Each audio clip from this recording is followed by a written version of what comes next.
October the 25th.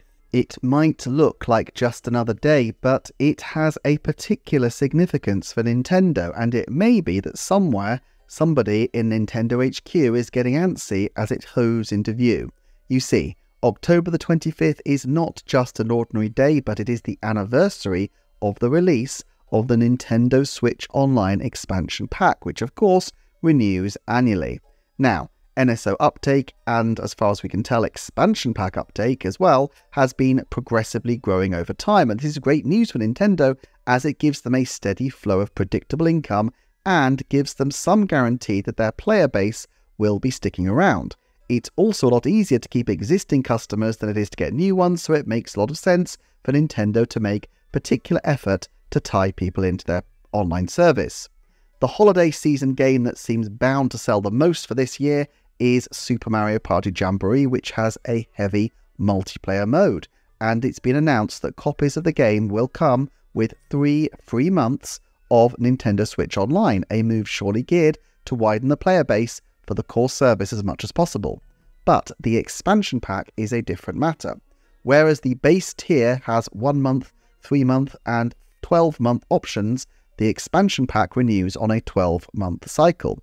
More than that, they announced it after NSO was already well established and restarted memberships at this date, making everybody's renewal date 1 year after they signed up for the expansion pack.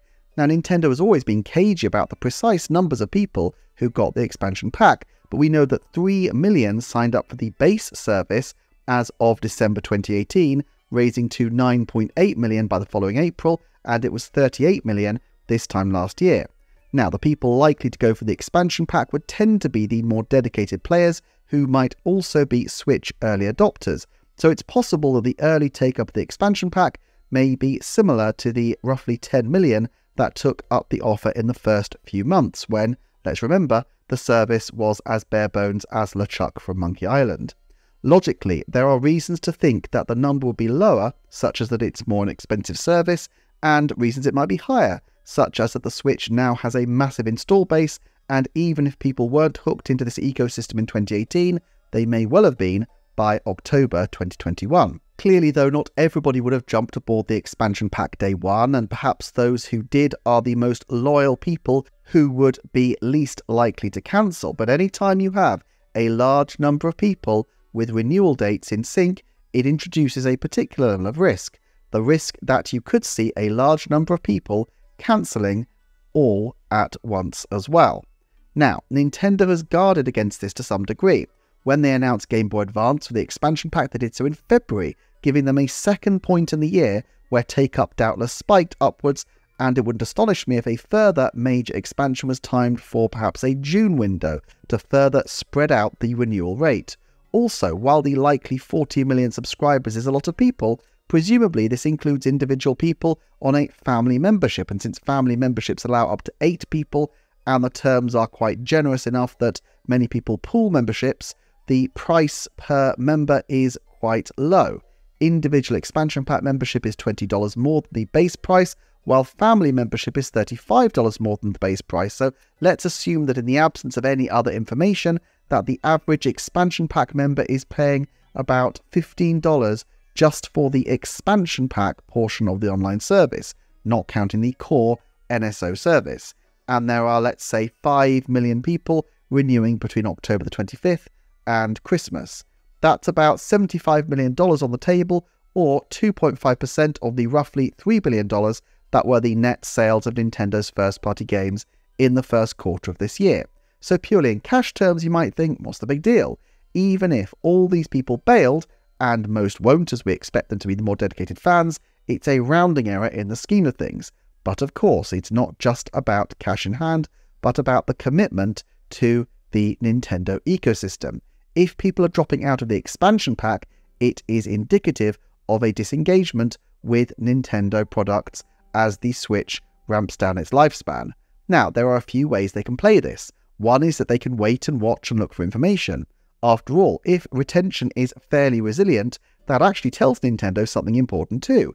Perhaps they don't need to rush out more shiny new things to the system too quickly, especially when they will already have lots of goodies to wave at people very soon when the new system drops. Alternatively, they can look to secure continued interest by expanding the service around the anniversary date. This might be higher risk than you might think though. Subscriptions like these might go through on the nod if nobody thinks about them too hard, but if you highlight the presence of the expansion pack too much and people don't see the value in it, they may be grateful for the profile of the service being raised at a point where it's in the cancellation window. Now, you would hope that any expansion they make will be a great reward for their loyal player base, but inevitably not everything is going to appeal to everybody, and there are some things Nintendo are clearly not ready to offer at the current time, such as GameCube games, which they're still getting great value from as remasters like Metroid Prime Remastered, or upscale ports such as Pikmin 1+2.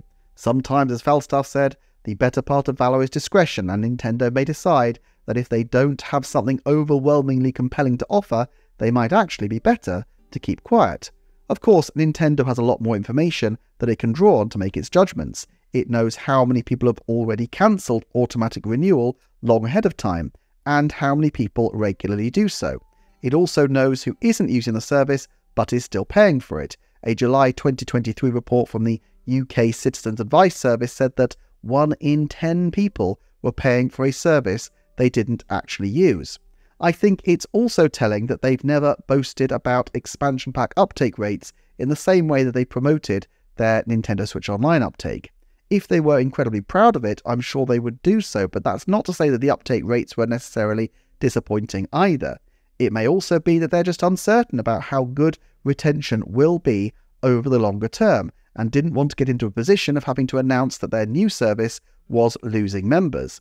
Statista's graph here shows that the trend for Disney Plus subscription rates have varied over recent years, and while the drop-off in memberships is actually fairly modest statistically, with the current membership over 93% of the all-time high point, it was enough to trigger a flurry of negative publicity around the fate of Disney Plus.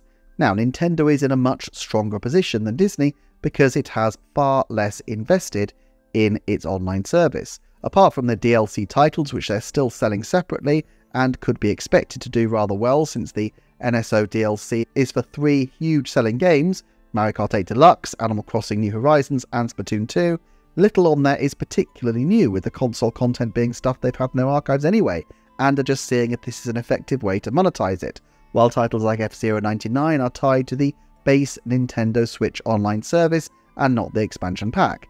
Basically, at this point in time, the expansion pack appears to be primarily an experiment for Nintendo, and this season will be the time when the results really start to come in. 18 months since a major new console update, 2.5 years since the last major DLC pack was added, in a year when Nintendo's profile has been much lower, will the expansion pack start losing members? Whether it does or doesn't, it's going to tell Nintendo an awful lot that could inform their future strategy. The thing is though, the obvious time to try to forestall an exodus is not at the 11th hour.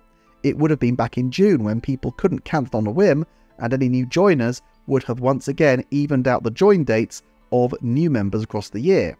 So either they think that they're fine, or they have something up their sleeve for this month.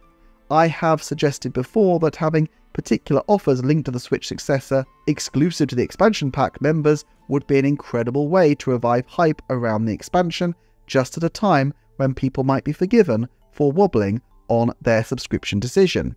In particular, if it's possible to get exclusive access to console pre-orders by being an expansion pack member, I can imagine this being a very popular innovation. It strikes me that with a new console on the way, there will be questions about how this affects and intersects with existing Nintendo accounts, and having a narrative that involves new features, perhaps features bespoke to the new console such as game upgrades, could be quite powerful for Nintendo. So which is it? Are Nintendo sitting in contemplative complacency, just hoping that the NSO expansion pack doesn't give anybody any reason to bail out at their renewal point, or do they have something sneaky up their sleeve? Given that even the Switch launch in January 2017 promoted the online service, albeit a new concept at the time, it would seem to be surprising if the core NSO service doesn't have something of significance, a new console, a new DLC, or a new capability of some description before the end of the financial year. I rather doubt a new past console edition is in the offing. You probably don't want your new top-of-the-line system competing for virtual column inches with press about how the Virtual Boy is coming back, but the time has really never been better to announce some other features. Given that we're coming up to the longest stint since a major shake-up to the online service since it launched, and given the importance of transferring membership safely to the new era, I would put a significant new announcement by the end of March 2025 at 70% and before the end of the calendar year in 2024 at 50%. For more on Nintendo Switch Online and how it links to the new company, Nintendo Systems, you'll want to watch this deep dive I finished a while ago, which goes into a lot more depth into where Nintendo is with all this, and what their partnership with Japanese mobile giant DNA actually signifies. Thank you as ever for watching, and I will see you next time for another Nintendo Forecast.